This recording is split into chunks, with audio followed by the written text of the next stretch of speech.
Assalamualaikum warahmatullahi wabarakatuh. Bismillah walhamdulillah. Alhamdulillahi wa kafa. Wassalatu wassalamu ala nabiyil mustafa wa ala alihi wa ashabihi ahli sidqi wal wafa. Ashhadu an la ilaha illallah wahdahu la syarikalah. Wa ashhadu anna sayyidana wa maulana Muhammadan abduhu wa rasuluhu la nabiyya ba'dah. Allahumma fasalli wa sallim wa zid wa karim wa azim ala hadhan nabiyyil karim Sayyidina wa habibina wa syafi'ina wa qurrati a'yunina wa maulana Muhammadin wa ala alihi wa sahbihi ajma'in, amma ba'd. Subhanaka la ilma lana illa ma 'allamtana innaka antal alimul hakim. Qala rabbi shrah li sadri wa yassir li amri wahlul 'uqdatam min lisani yafqahu qawli, amma ba'd. Faqad qala Allah Ta'ala fil Qur'anil Karim wa huwa asdaqul qailin. A'udzu billahi minasyaitonir rajim. Ya ayyuhalladzina amanu qu anfusakum wa ahlikum nara. Al-ayah. Wallahu a'lamu bimuradih. Sadaqallahul aliyul azim wa sadaqa rasuluhun nabiyul habibul karim. Wa nahnu ala dzalika minasyahidin syakirin alhamidin. Walhamdulillahi rabbil alamin. Hadirin pemirsa, Assalamualaikum Nusantara TV One dimanapun berada. Semoga semuanya masih dalam lindungan Allah Subhanahu wa Ta'ala, tidak kurang satu apapun, selalu mendapatkan nikmat, mendapatkan berkah, mendapatkan rasa karunia yang sungguh luar biasa. Maka nikmat ini wajib kita syukuri dengan hati, pikiran, dan juga lisan kita. Hati, kita mengakui kebesaran Allah dengan bersyukur. Lisan, kita mengucapkan alhamdulillah, jadi bersyukur. Pikiran, badan selalu beribadah, dan itulah tanda rasa syukur kepada Allah Subhanahu wa Ta'ala. Salawat dan salam mudah-mudahan senantiasa teriring kepada penghulu alam, Nabi kita, Nabi yang mulia, Nabi yang tidak pernah lelah untuk mendoakan umatnya, Nabi yang selalu membantu dan menolong umatnya, dan Nabi yang rela untuk menjadi tameng bagi umatnya. Beliaulah baginda Nabi besar Muhammad sallallahu alaihi wasallam, Nabi yang akan kita harapkan syafaatnya nanti di hari kiamat. Amin, amin ya Allah ya Rabbal Alamin. Pemirsa, Assalamualaikum Nusantara TV One dimanapun berada. Kita yang sudah berkeluarga, kita yang sudah menikah, kita yang sudah memiliki pasangan, tentu ingin mempunyai anak dan keturunan agar meneruskan garis nasab yang telah Allah berikan kepada kita, agar nanti di hadapan baginda Nabi di akhirat kita akan dibanggakan oleh baginda Nabi. Tazawwajul wadudal walud fa inni mukatsirum bikumul umam. Nikahilah olehmu yang anaknya banyak dan wanita yang kau cintai, karena nanti aku akan banggakan kalian di hadapan para umat-umat yang lain. Tetapi yang harus diingat, ketika kita memiliki anak, kita punya anak, kita memiliki keturunan, ada hal yang harus kita jaga. Karena sejatinya punya anak dan keturunan itu nggak gampang. Manusia tidak gampang untuk diarahkan. Jangankan manusia yang punya akal pikiran, kambing, sapi, dan hewan-hewan yang lainnya yang tidak punya akal pikiran, itu pun masih sulit diatur, terlebih manusia. Maka sudah paham dengan kondisi manusia, Allah mengwanti-wanti kepada kita untuk menjaga keluarga dan keturunan kita. Allah berfirman, a'udzubillahi minasyaitonirrajim, ya ayyuhalladzina amanu qu anfusakum wa ahlikum nar. Wahai orang-orang yang beriman, kata Allah, jaga dirimu dan keluargamu dari api neraka. Artinya ada penekanan yang Allah berikan kepada kita. Anak yang dilahirkan dari rahim istri kita, yang diberikan oleh Allah dari darah dan daging kita sebagai seorang ayah, yang kita nafkahi, yang kita kasih makan, yang kita pelihara, itu punya potensi untuk membawa kita kepada jurang neraka. Maka Allah telah wanti-wanti, ku anfusakum wa ahlikum, jaga dirimu dan keluargamu. Lalu bagaimana untuk menjaga, mendidik agar keturunan kita mengarahkan anak-anak yang kita lahirkan untuk menjadi pribadi yang menyelamatkan dari jurang neraka? Yang pertama, kita harus ajarkan anak-anak kita ketuhanan kepada Allah, tauhid kepada Allah, keesaan kepada Allah Subhanahu wa taala. Dengan cara apa? Ada tarbiyah qoblal wiladah. Pendidikan sebelum dilahirkannya anak-anak kita. Ketika istri kita masih mengandung 9 bulan, 1 bulan sampai 9 bulan, semuanya sudah diatur oleh baginda Nabi besar Muhammad SAW, yang diajarkan oleh para ulama kepada kita. Ada pendidikan qoblal wiladah, pendidikan sebelum melahirkan, dan pendidikan ba'dal wiladah, pendidikan pasca melahirkan anak kita. Apa tarbiyah qoblal wiladah? Pendidikan apa yang harus kita berikan kepada keturunan kita ketika masih dalam keadaan dalam rahim? Yang pertama, mengenalkan ayat-ayat Allah. Maka diajarkan dan dianjurkan oleh para ulama, ketika istri kita dalam keadaan 4 bulan, kita diminta untuk tasyakuran, mendoakan agar si anak ini kenal dengan kalimat-kalimat Allah. Kalimat-kalimat thayyibah, dibacakan Yasin, dibacakan tahlil, tahmid, tasbih, agar anak-anak kita dengar dan mendengar apa yang dibaca oleh jamaah yang kita undang. Lalu setelah itu, jalan 5 bulan, 6 bulan, 7 bulan, anak kita diajarkan untuk diperdengarkan kepada ayat-ayat Al-Quran, ayat-ayat suci Al-Quran, ayat-ayat Allah Subhanahu wa ta'ala. Kita diperintahkan oleh para ulama untuk membaca surat Muhammad agar kelak anak kita memiliki akhlak dan budi pekerti sebagaimana baginda Nabi Muhammad. Kita diperintahkan untuk membaca surat Maryam dan surat Yusuf serta surat-surat yang lainnya. Lalu anak kita diperdengarkan kalimat-kalimat thayyibah. Ketika istri kita dalam keadaan 7 bulan, 8 bulan, 9 bulan, kalau bisa kita bacakan ayat-ayat pendek agar kelak nanti dia bisa mendengar. Karena sejatinya anak kita yang sudah usia di atas 5 bulan itu sudah mendengar dan mampu berkontraksi dengan yang dia dengar di luar perut ibunya. Maka banyak para profesor, doktor mengajarkan anak-anak kita untuk diperdengarkan musik agar kecerdasannya timbul. Padahal yang lebih memberikan kecerdasan kepada otak anak-anak kita adalah ayat-ayat suci. Selain memberikan kecerdasan kepada otaknya, juga memberikan kekuatan kepada imannya. Memperkenalkan tauhidnya, bahwa ayat ini nanti yang akan kau pelajari. Itu tarbiyah qoblal wiladah. Lalu ketika sudah dilahirkan si jabang bayi, istri kita sudah mengeluarkan anaknya. Anak kita diperdengarkan yang pertama adalah pendidikan untuk kenal kepada Allah. Dibacakan telinga kanan ayat, dibacakan telinga kanan azan, Allahu Akbar, agar dia mendengar kalimat-kalimat yang memuji Tuhannya, agar dia mendengar nama Tuhannya, tidak lagi salah di dalam bertauhid, bahwa Tuhanmu adalah Allah Subhanahu wa ta'ala yang maha besar.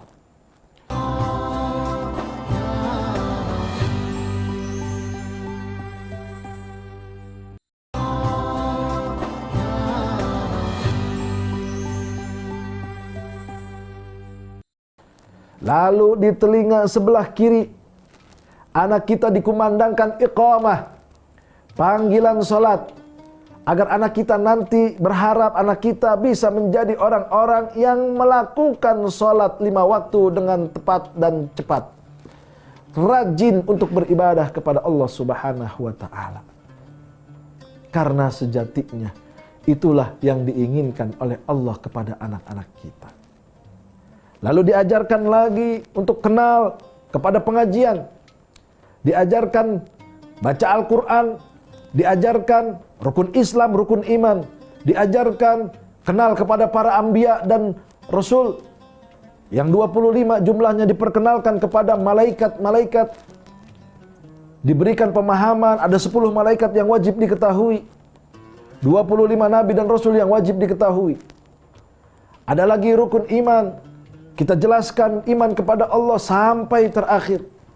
Agar anak-anak kita hatinya sudah terisi ketika dia dewasa, sudah terpatri pondasi untuk tauhid kepada Allah Subhanahu wa ta'ala. Karena anak kita ini bisa saja menjadi qurrata a'yun, permata hati belahan jiwa. Bisa saja dia bisa menjadi sebagai musuh, aduun, sebagaimana yang dialami oleh Nabi Nuh dengan anaknya Kan'an. Dan ada kalanya anak kita hanya sebagai hiasan di dalam rumah tangga. Maka kita untuk menjadikan qurrata a'yun, permata hati belahan jiwa, kita harus didik anak-anak kita. Kita masukkan mereka ke pendidikan-pendidikan Islam. Kita ajarkan mereka untuk kenal kepada Allah melalui pondok-pondok pesantren. Kalau masih SD, kita kenalkan dia ke guru-guru ngaji agar dia bisa membaca Al-Quran. Dia belajar dari Iqra, tahu cara mengeja Al-Quran. Sampai nanti dewasa, dia bisa mendoakan kita tatkala kita sudah tiada. Dan orang-orang yang diberikan pendidikan pengajian, pendidikan ngaji, pendidikan pesantren, pendidikan Islam, anak-anak kita akan menjadi pembela. Bukan menjadi musuh. Qurrata a'yun. Maka kita suka berdoa. Rabbana hablana min azwajina wa dhurriyyatina qurrata a'yun waj'alna lil muttaqina imama. Ya Allah, berikanlah kami keturunan dari istri-istri dan anak-anak kami agar menjadi qurrata a'yun, menjadi permata hati belahan jiwa, dan menjadi pemimpin para orang-orang mukmin. Kita meminta kebaikan untuk anak. Jangan sampai ada terjadi lagi malin kundang selanjutnya. Jangan lagi sampai terjadi alqamah selanjutnya. Karena sekarang ini luar biasa para jamaah. Anak ada yang berani membunuh ibunya. Anak ada yang berani nempeleng bapaknya. Anak ada yang berani berantem kepada orang tuanya. Na'udzubillah, tsumma na'udzubillahi min dzalik. Bagaimana dia akan menjadi qurrata a'yun, permata hati belahan jiwa, kalau akhlaknya sudah seperti ini? Dan saya yakin kalau ada kejadian seperti ini, orang tuanya salah memberikan pendidikan. Kita kadang bangga dengan pendidikan umum anak kita. Kita bangga dengan pendidikan akademik anak-anak kita, tapi kita lupa memberikan pondasi hati dan akhlak kepada anak-anak kita untuk dikenalkan kepada Allah dan dikenalkan kepada akhlak yang diberikan oleh Rasulullah. Jangan sampai anak kita menjadi orang yang durhaka kepada orang tuanya. Maka dari Assalamualaikum Nusantara ini saya menghimbau, jangan lagi kita lupa kepada anak-anak kita untuk memperkenalkannya kepada Allah, mendidiknya akhlakul karimah, menitipkannya ke pengajian-pengajian yang di dalamnya diajarkan ajaran-ajaran Rasulullah. Pondok-pondok pesantren adalah tempat teraman untuk anak-anak kita. Ustaz, pesantren juga banyak yang nakal. Senakal-nakal anak pesantren, anak-anak pondok pasti akan kembali kepada Allah dan punya jalan untuk pulang. Karena mereka tahu pondasinya sudah menancap sehingga ketika pun belok tetap akan kembali kepada rel-rel yang telah ditentukan. Dan jangan sampai anak kita malah menjadi aduun. Anak kita sampai menjadi musuh. Ya ayyuhalladzina amanu inna min azwajikum wa banatikum aduwwan lakum fahdharuhum. Wahai orang-orang yang beriman, sesungguhnya di antara istri-istrimu dan anak-anakmu, maka mereka punya kesempatan, punya potensi untuk menjadi musuhmu. Musuh apa? Musuh dalam iman, musuh dalam akidah. Lihat bagaimana hebatnya seorang Nabi Nuh yang berdakwah sampai ratusan tahun. Ada yang mengatakan 600 tahun, ada yang mengatakan 800 tahun, ada riwayat yang menyampaikan 450 tahun, berbagai macam riwayat. Tetapi anaknya tetap menjadi pembangkang kepada Allah Subhanahu wa ta'ala. Anaknya menjadi musuh Allah, anaknya menjadi lawan dari Allah. Tidak mau beriman, tidak mau bertakwa. Ketika hujan sudah besar menimpa umat Nabi Nuh, dipanggil oleh Nabi Nuh, "Ya bunayyar kam ma'ana." Wahai anakku, naik ke perahu, hujan semakin besar. Anak yang durhaka, anak yang menjadi musuh karena berbeda akidah, karena berbeda keyakinan, karena tidak mau taat kepada orang tua, karena membangkang kepada Tuhannya orang tua. Dia mengatakan dengan enaknya, "Sa'awi ila jabalin ya'simuni minal ma'." Gak usah khawatir ayah, saya akan naik ke atas bukit yang bisa menyelamatkan saya dari terjangan banjir. Ho, sombong. Sampai pada akhirnya Allah tenggelamkan. Dan Allah mengatakan, berfirman kepada Nabi Nuh, "Innahu laisa min ahlik." Wahai Nuh, wahai Nabi Nuh, sesungguhnya dia bukan termasuk dari keluargamu.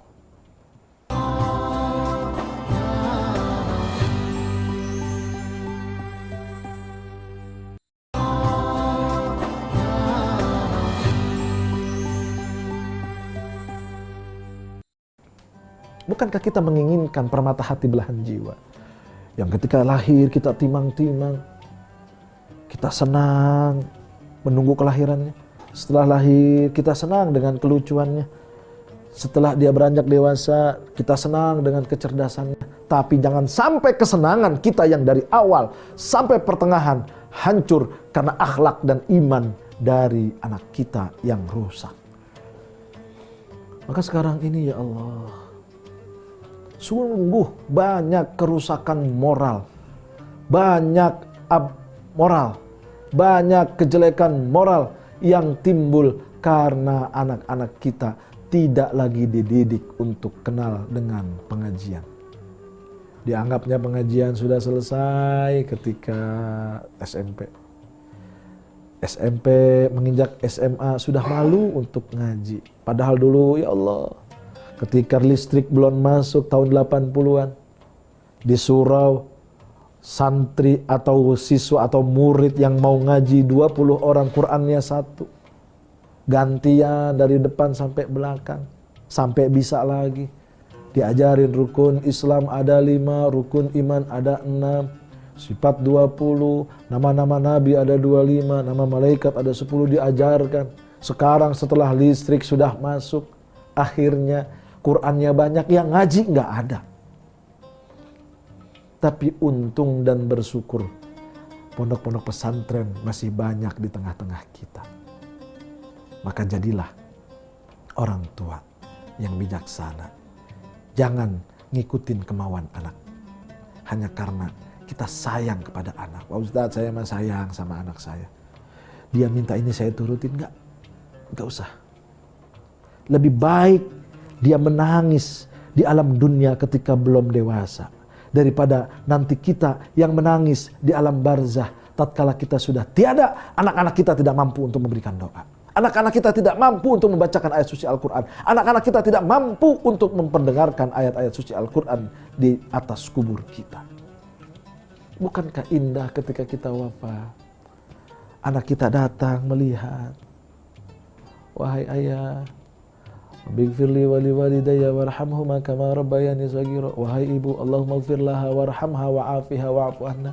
Ampuni dosa ibuku ya Allah, ampuni dosa ibuku, ampuni kasih sayang, berikan kasih sayang kepada ibuku, selamatkan ia dari azab kubur. Allahumma ij'al qabrahu raudhatan min riyadil jannah. Ya Allah, jadikan kuburnya taman-taman surgamu, dan jangan kau jadikan kuburnya sebagai pelataran neraka. Wala taj'al qabrahum hufratan min hufarin niran. Anak yang soleh, anak yang dididik agama, anak yang diperkenalkan kepada pengajian akan mampu untuk memberikan yang terbaik kepada kedua orang tuanya tatkala orang tuanya sudah tiada.